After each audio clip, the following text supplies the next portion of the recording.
ইতিমধ্যে dream holiday পার্কে ঢুকেছি এবং এটা হচ্ছে ড্রিম হলিডে পার্কে হচ্ছে একটা নতুন স্থাপনা। এটা হচ্ছে টানেল। এই টানেল দিয়ে হচ্ছে বন্ধ টানেলের মতো এই পার থেকে উপরে যাওয়ার যে জায়গাটা, আমরা মূলত এখন পুকুরের ভেতর দিয়ে যাচ্ছি। এটা হচ্ছে ড্রিম হলিডে পার্কের একটা সুন্দরতম নিদর্শন। এখানে নদীর ভেতরে নিচে যেগুলো ছবি দেওয়া থাকে, অর্থাৎ নদীর ভিতরে যে মাছ এবং পশু থাকে গাছপালা দেখতে পাচ্ছি এবং সিঁড়িতে আমরা নামছি। আমরা কিন্তু এখন মূলত পানির নিচে অবস্থান করছি।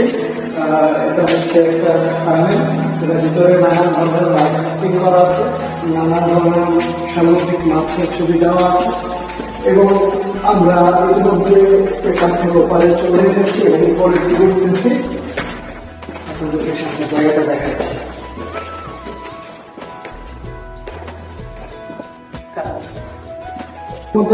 এপারে চলে এসেছি এবং আপনারা দেখতে পাচ্ছেন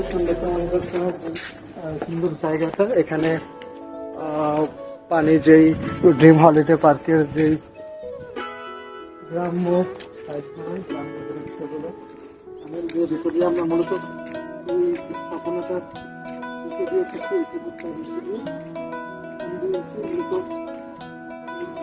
দিয়ে বের হয়েছি।